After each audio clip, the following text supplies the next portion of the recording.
अब साल के 365 दिन में मूली के अगर किसी टाइम पर सबसे ज़्यादा रेट मिल रहे होते हैं तो वो बरसात के सीजन में लगी हुई मूली जो जुलाई और अगस्त महीने में लगाई जाती है उनको मिल रहे होते हैं।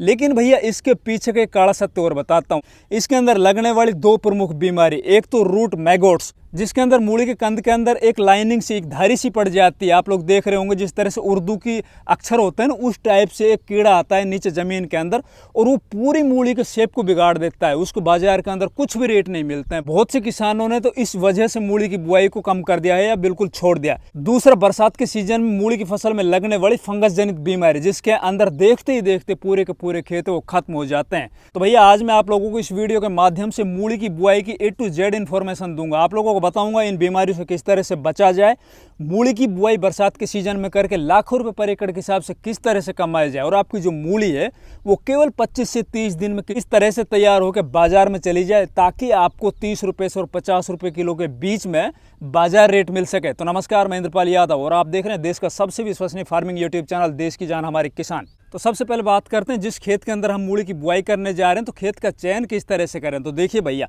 आपके खेत के अंदर पानी का भराव नहीं होना चाहिए क्योंकि ये फसल बरसात के सीजन की है। अगर आपके खेत में बरसात का पानी भरा रह गया तो मूली की फसल आपकी निश्चित तौर पर खत्म हो जाएगी, चाहे आप कितना ही जोर लगा लीजिएगा। फिर बात आती है खेत की तैयारी किस तरह से करें। अब देखिए, किसी भी फसल का बढ़िया उत्पादन लेने के लिए आपको खेत की अच्छी तैयारी करनी होगी। अच्छी तैयारी के अंदर पहला काम करना होगा अपने खेत की अच्छी जुताई। और विशेषकर जो कंद वर्ग की फसलें होती हैं ना, चाहे वो मूली हो, गाजर हो, आलू हो, प्याज हो, शकरकंद हो, इस तरह की जो फसलें होती हैं उनके अंदर तो सबसे ज़्यादा जरूरी होता है खेत की अच्छी जुताई। जितनी अच्छी आपके खेत की जुताई होगी उतनी मूली का जो कंद है ना नीचे ज़मीन के अंदर जाएगा, उतना वो लंबा मोटा और वजनदार मूली आपके निकलेगी। फिर बात करते हैं भैया इसके अंदर खाद उर्वरक की। अब देखिए, ये एकमात्र ऐसी फसल है जिसके अंदर देसी खाद की ज़्यादा जरूरत नहीं पड़ती। अगर ज़्यादा देसी खाद आप अपने खेत के अंदर डाल देते हो तो फायदे की जगह नुकसान देखने को मिलेगा। तो इसके अंदर अगर हो सके बिल्कुल सड़ा गला खाद है आपके पास गोबर वाला तो 1 ट्राली पर एकड़ के हिसाब से इसको छिटके बिल्कुल हल्का हल्का छिटका इसके अंदर लगा दीजिए। फिर बात आती है इसके अंदर रासायनिक खादों की। तो रासायनिक खाद इसके अंदर बहुत ज़्यादा इंपॉर्टेंट होते हैं।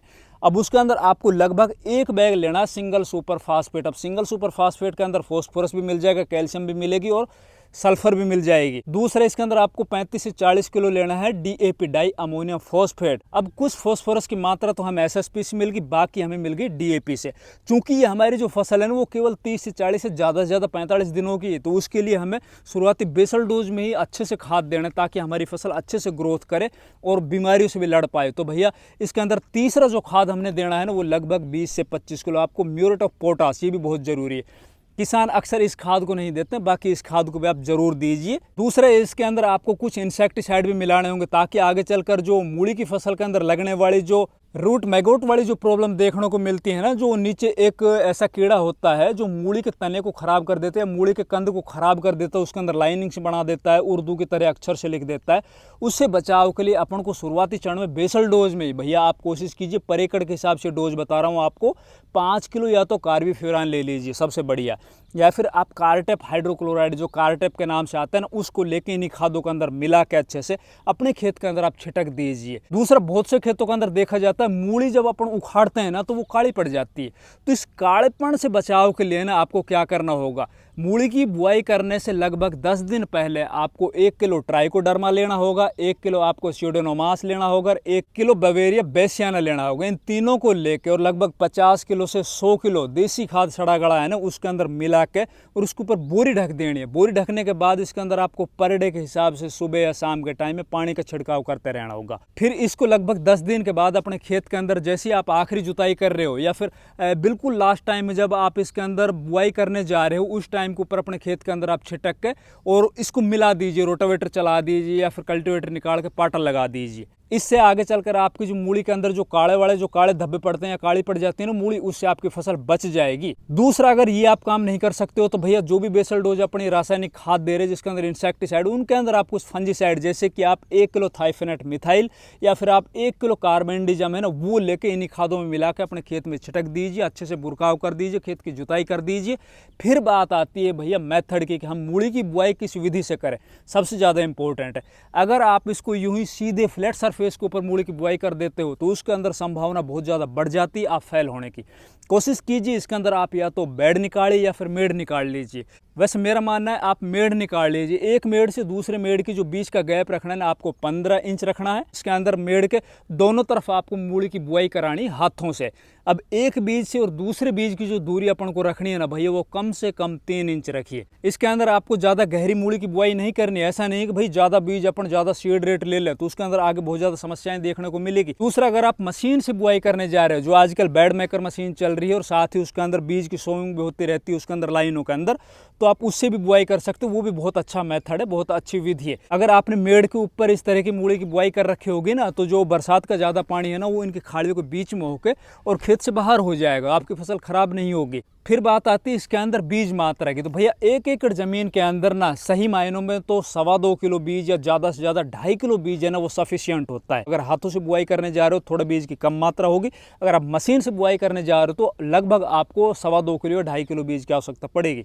फिर बात आती है वैरायटी की। अपन को इस टाइम के ऊपर कौन सी वैरायटी लेनी है। देखो भैया, अगर आप जुलाई के महीने में मूली की बुआई करने जा रहे हो तो कोशिश कीजिए आप पालक पत्ते वाली मूली लीजिए। अब पालक पत्ते वाली जो मूली है ना उसके अंदर हमने देखा एक तो वो जल्दी तैयार होती है, दूसरा जो मूली की क्वालिटी होती है ना वो सफेद होती है तुलना में जो अपने कटमा पत्ते वाली मूली आती है ना उनकी तुलना में। तो भैया आप जुलाई के महीने में अगर मूली की बुआई करने जा रहे हो तो आप पालक पत्ता वाली मूली लीजिए। इसके अंदर मैं कुछ आपको 3-4 वैरायटियां बता रहा हूं, जैसे कि संगरो कंपनी की आती है 1201, सकाटा कंपनी की आती है 0027 के नाम से और सोमानी की आती है फर्राटा के नाम से। अगर आप अगस्त के महीने में मूली की बुआई करने जा रहे हो तो भैया उसके अंदर आप कटमा पत्ते वाली मूली लीजिए। उसके अंदर सिंजेंटा कंपनी की आइवरी व्हाइट है या फिर माहिको कंपनी की भी आती है, श्रीराम कंपनी की भी आती है। उनमें से आप जो एरिया में आपके अच्छी क्वालिटी चल रही है, बढ़िया जिसका परफॉर्मेंस देखने को मिलता है, उनको आप ले लीजिए। अब मूली की बुआई तो हो चुकी है, बुआई करने के बाद फिर बात आती है खरपतवार नियंत्रण की। तो भैया जैसे ही अपन मूली की बुआई कर देते हैं, बीजों की बुआई कर देते हैं तो सिंचाई से पहले आप 1 लीटर पेंडामेथिलिन जो स्टॉम्प के नाम से आता है अपने खेत के अंदर स्प्रे कर दीजिए, पीछे पीछे सिंचाई कर दीजिए।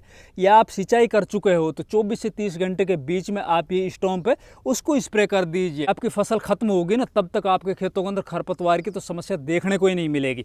और फिर इससे आगे जैसे हमारी मूली की फसल तीसरे चौथे दिन जर्मिनेट हो जाती है तो जर्मिनेट होने से और 20 दिन के बीच का जो टाइम होता है ना वो सबसे ज़्यादा क्रिटिकल होता है भैया।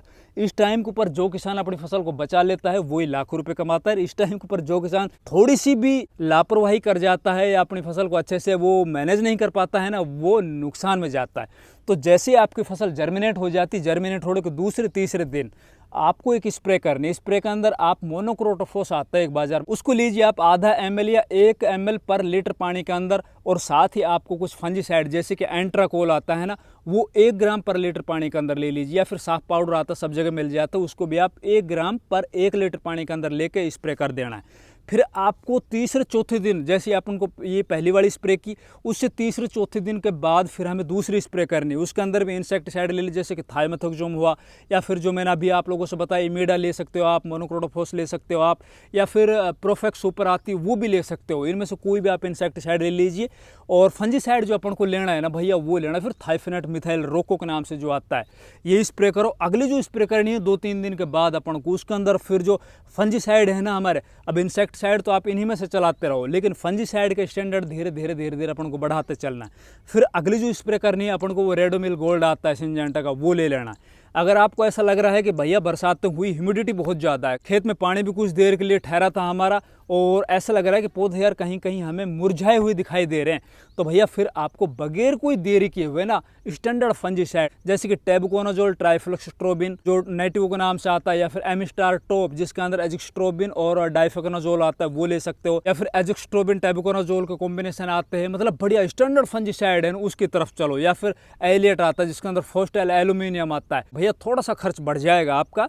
बाकी अगर आपके खेत के अंदर बीमारी आ भी चुकी है ना तो भी ये ऐसे फंजीसाइड हैं कि बीमारी को देखते देखते एक झटके में ये वहीं पर रोक देंगे। बिल्कुल आप भी ये सोचोगे यार ये चमत्कार कैसे हो। अगर आप हल्के फुल्के टेक्निकल के चक्कर में पड़ गए ना भैया उस टाइम के ऊपर ये साफ वाफ और ये छोटे मोटे और होते हैं M45 M45 कुछ नहीं होने वाला है। खेत देखते देखते खत्म हो जाएगा। सुबह कुछ था शाम को कुछ था, पूरा खेत एकदम पानी बन जाएगा आपका, ऊपर पत्तियां दिखेगी, उखाड़ोगे नीचे कुछ नहीं मिलेगा। दूसरा, जब भी आप सिंचाई करो तो बिल्कुल हल्की सिंचाई करो, बिल्कुल हल्की पानी इसके अंदर सिंचाई करो। जैसे हमारी फसल लगभग 10-12 दिन की हो जाती है, NPK 19-19 2019 का है। इसके अंदर आप अपने खेत में खड़ी फसल के ऊपर स्प्रे कर दो ताकि हमारी फसल को नाइट्रोजन भी मिल जाए, फॉस्फोरस भी मिल जाए और पोटास भी मिल जाए, उसको ऊपर से फोलियर स्प्रे के रूप में।